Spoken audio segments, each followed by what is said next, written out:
Lovely viewers, आप सभी का एक बार फिर से स्वागत है पूजा स्टोरी कॉर्नर में।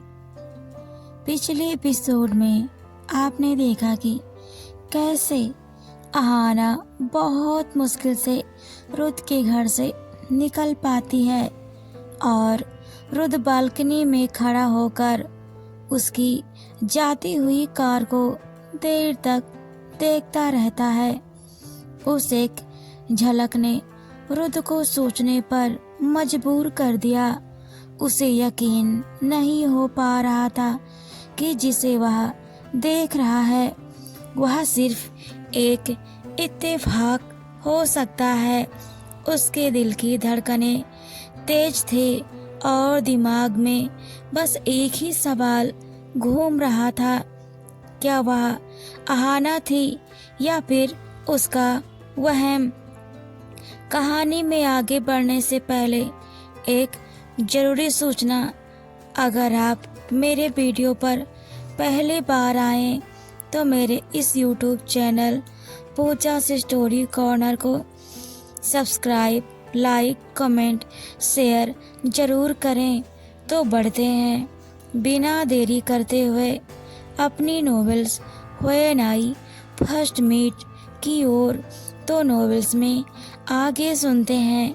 रजनी रुद के कंधे पर हाथ रखती है और बोलती है, क्या देख रहे हो, मैं तो यहाँ पर हूँ। रुद पीछे मुड़ता है और बोलता है, तुम तो पार्लर गई थी ना, इतना जल्दी कैसे आ गई। रजनी बोलती है, क्यों, लग नहीं रहा है कि मैं पार्लर गई थी।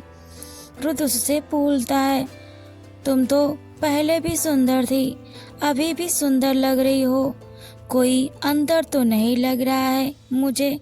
रुद उसे चिढ़ाते हुए बोलता है। रजनी उसके कंधे पर एक जोर से मुक्का मारती है और बोलती है, तो क्या वह लड़की सुंदर लग रही थी जिसको बहुत घूर रहे हो। रुद बोलता है, अरे वह तो फूल वाली थी, मैं बस देख रहा था कि इतने छोटे से घर के लोगों के पास अपनी भी कार होती है, वह भी इतनी महंगी।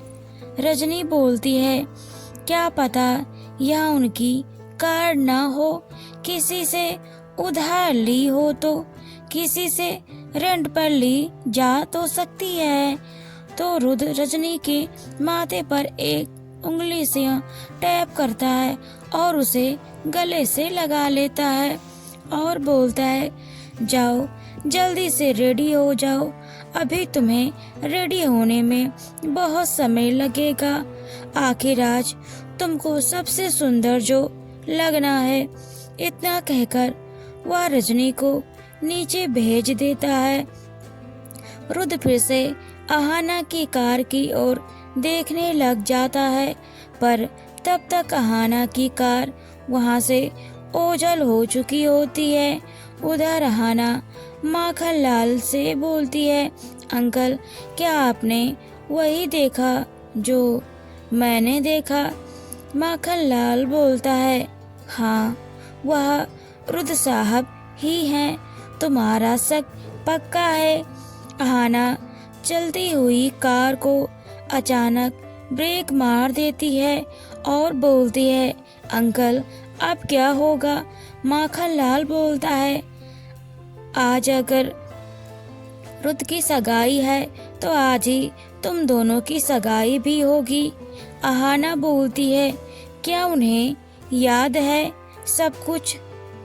माखन लाल बोलता है, जिस तरह से वह बातें कर रहा था, मुझे तो नहीं लगता है कि हम उसे याद भी होंगे, क्या पता उसकी याददाश्त चली गई हो। वैसे भी अगर उसकी याददाश्त चली गई हो तो यह हमारे लिए और भी ज़्यादा अच्छा ही है। अहाना कार स्टार्ट करती है और फिर से चलाने लगती है। माखन लाल से बोलती है, अंकल ठीक है तो आज ही हम सगाई कर लेते हैं। इतना कहते हुए और दोनों बिला की ओर निकल जाते हैं। रुद्र रजनी के जाने के बाद अपने खबरी के पास कॉल करता है और बोलता है, मैं तुम्हारे पास एक कार का नंबर भेजता हूँ, तुम इसका पता लगाओ कि यह कार किसकी।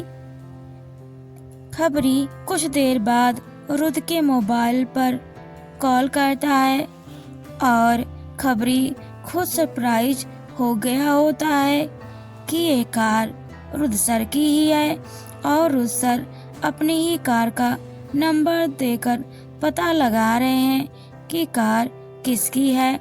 अजीब है, रुद्र सर खबरी चौंक गया होता है पर उसमें नाम दूसरा दिखाई देता है। खबरी रुद्र से बोलता है, सर इसमें तो रुद्र सिंह दिखाई दे रहा है, फोटो तो बिल्कुल आपके ही जैसी है पर उसमें अभी आपकी फोटो और इस फोटो में बहुत ज़्यादा फर्क है। खबरी से रुद्र बोलता है, ठीक है तुम मुझे सेंड करो। खबरी पूरी डिटेल्स रुद्र के पास सेंड करता है और रुद्र फोटो को ओपन करता है और देखता है कि यह तो उसकी ही तस्वीर है। उसमें रुद्र सिंह लिखा होता है और उस कार का पूरा डिटेल, उसका पूरा एड्रेस, सब चीज लिखा होता है। इतना देखकर रुद्र को अपने घर का एड्रेस मालूम हो जाता है। वह रुद्र के पास कॉल करता है। उधर राघव बच्चों के साथ बिजी होता है, उनके साथ खेल रहा होता है। उसके मोबाइल पर रुद्र का कॉल आते ही कॉल डिस्कनेक्ट कर देता है और रुद्र बार बार राघव के पास कॉल करता है और राघव बार बार कॉल डिस्कनेक्ट कर देता है और बोलता है, बच्चों थोड़ी देर में मैं आता हूँ, तुम दोनों यहीं पर रहो। राघव एक कोने में जाता है और रुद्र को कॉल बैक करता है। रुद्र गुस्से में जलते हुए बोलता है कि तुम्हारी हिम्मत कैसे हुई मेरे कॉल को कट करने की।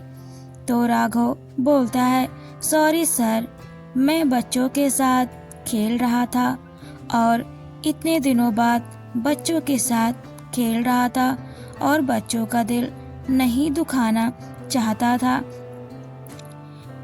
रुद्र बोलता है, कैसे बच्चे, कौन से बच्चे, तुम्हारी शादी हो गई है पर तुम्हारे डेटा में तो अभी तुम अनमैरिड हो।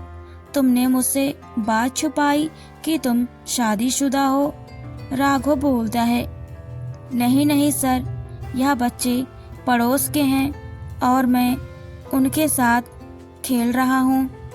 तो उसे याद आता है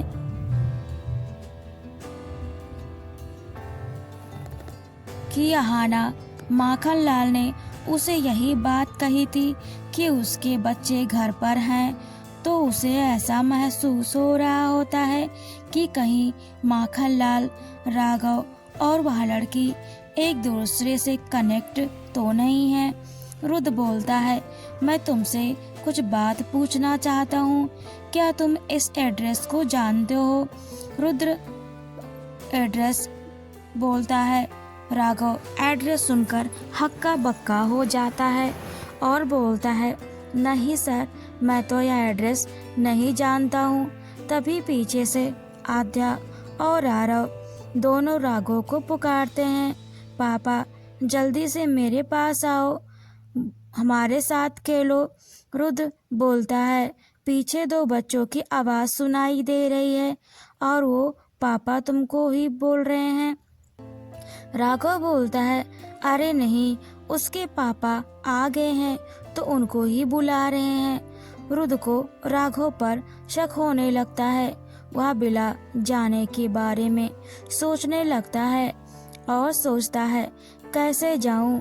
रजनी की माँ मेरे ऊपर नजरें टिकाए हुए है, वह सोचता है तो माखनलाल उन्हीं बच्चों की बात कर रहा था। इसका मतलब यह है कि वह लड़की अहाना थी और यह दोनों बच्चे मेरे ही हों। कहीं ऐसा तो नहीं राघव ने अहाना से शादी कर लिया हो, वह दोनों बच्चे उसके हों। कुछ भी, मैं राघव को नहीं छोड़ना। पहले मेरा शक दूर हो, इसके लिए मुझे बिला जाना ही होगा। इधर बिला पहुंचते ही आना गहरी सांस लेती है। जैसे ही वह अंदर कदम रखती है, बच्चों की हंसी उसकी सारी थकान कुछ पल के लिए भुला देती है। आद्या और आरव लॉन में राघव के साथ खेल रहे होते हैं। राघव बच्चों को कंधे पर बैठाकर घुमा रहा होता है और बच्चे खिलखिलाकर हंस रहे होते हैं। अहाना यह सब देखकर मुस्कुरा देती है। उसके मन चाहता था कि राघव को सच बता दूं कि रुद्र फिर से उसकी जिंदगी में आ सकता है। अहाना बस राघव और बच्चों को देखे जा रही होती है। माखनलाल उसे इशारा करता है। राघव को कुछ भी नहीं पता चलना चाहिए। राघव अहाना को देखते ही समझ जाता है कि वह कुछ परेशान है। उसकी आंखों में एक अनकहा डर छुपा हुआ होता है। राघव अहाना के पास आता है और पूछता है, तुमको क्या हुआ है? कितनी खुशी से गई थी, आई तो चेहरे पर उदासी छाई हुई है। राघव माखनलाल से बोलता है, अंकल कुछ हुआ है क्या? ये तो मुझे बताने से रही, आप ही कुछ बोलिए। माखनलाल बोलता है, नहीं बेटा कोई बात नहीं है, बस आज सगाई है और कोई तैयारी नहीं हुई है, इसी को लेकर अहाना थोड़ा परेशान हो गई है। राघव बोलता है, तो ये बात है, तुमको चिंता करने की कोई जरूरत नहीं है, मैं हूं ना। इतना कहकर राघव अहाना को गले लगा लेता है। उधर रुद्र के घर में सगाई की तैयारियां जोरों पर चल रही होती हैं। रजनी की माँ पूरे घर को सजा रही होती है। फूलों की खुशबू, रोशनी और मेहमानों की आवाज़ों के बीच रजनी आईने के सामने खड़ी खुद को देख रही होती है। वह खुश दिखने की कोशिश कर रही होती है, लेकिन उसके दिल में कहीं ना कहीं डर बैठा हुआ होता है। उसे लगता है कि रुद्र उससे दूर सा है।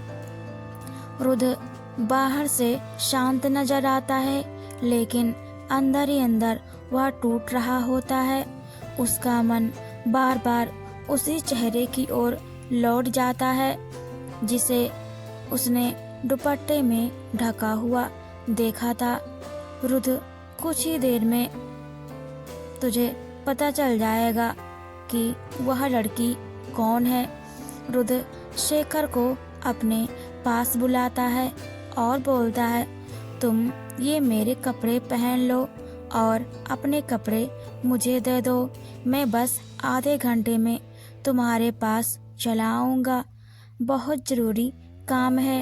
रुद्र शेखर के बॉडीगार्ड वाले कपड़े पहन लेता है और मास्क लगाकर नीचे चला आता है। धीरे से बिना किसी नज़रों में आते हुए रुद्र अपनी कार को लेकर बिला की ओर निकल जाता है। खबरी ने उसे जो एड्रेस दिया होता है, उस एड्रेस पर रुद्र जाता है। जब वह जंगल पहुंच जाता है, उसे याद आता है कि कैसे उस पर बड़ा भाई गोली चला रहा था। अहाना ने उसे एक नई जिंदगी दी। उसकी कार को स्पीड और तेज हो जाती है। रुद्र को अब पूरी तरह से अपनी पुरानी जिंदगी के बारे में याद आ गया होता है। उसकी कार बिला के पास आके रुक जाती है। रुद्र कार से नीचे उतरता है और गेट के कोने से अंदर झांकता है और देखता है कि राघव अहाना को कस के गले लगाए हुए है। रुद्र आग बबूला हो जाता है। राघव अहाना से बोलता है, तुम अब खुश हो जाओ, आज हमारी सगाई है। तुम्हारा सैड चेहरा मुझे बिल्कुल भी पसंद नहीं है। रुद्र जब उनकी बातें सुनता है तो उसका गुस्सा 7वें आसमान पर होता है। वह गेट पर जोर से मारने वाला होता है, पर वह गुस्सा अंदर दबा लेता है और कार में आकर बैठ जाता है और बोलता है, देखता हूँ तो मेरी अहाना से शादी कैसे करेगा। इतना कहकर वह बिला से अपने घर की ओर रवाना हो जाता है। राघव सब कुछ जानते हुए भी खामोश है। वह जानता है कि रुद्र और अहाना की अधूरी कहानी है, दर्द से भरी है और खतरनाक भी। और यह भी जानता है कि रुद्र का गुस्सा और उसका जुनून किसी भी हद तक जा सकता है। फिर भी वह अहाना और बच्चों के लिए यह जोखिम उठा रहा है। उसे लगता है कि शायद समय के साथ सब ठीक हो जाएगा, शायद सच कभी सामने ही नहीं आएगा। उधर रुद्र अपने घर पर पहुंच जाता है। वह शेखर से बोलता है, अब तुम जाओ और ये लो अपने कपड़े पहन लो। शेखर अपने कपड़े पहनकर नीचे आ जाता है। रुद्र अपनी सगाई के कपड़े पहनते हुए आईने में खुद को देखता है। उसके चेहरे पर कोई खुशी नहीं होती है। वह बस यही सोचता रहता है कि उसकी जिंदगी में जो खालीपन है अहाना ही उसे दूर कर सकती है। रजनी के सगाई तो करनी ही होगी। वह अपने दिल से झूठ बोल रहा होता है, लेकिन दिल उसकी सुनने को तैयार नहीं होता है। तो दोस्तों, आगे की कहानी में हम देखेंगे कि क्या रुद्र रजनी से सगाई करेगा, राघव के साथ रुद्र क्या करेगा, क्या रुद्र को अहाना और राघव की सगाई का सच पता चलेगा, और जब वह सच सामने आएगा तब रुद्र क्या कदम उठाएगा। यह सब जानने के लिए बने रहें पूजास स्टोरी कॉर्नर के साथ। अगर आपको यह कहानी पसंद आ रही है तो लाइक, कमेंट, शेयर और चैनल को सब्सक्राइब जरूर करें। Thanks for watching and keep supporting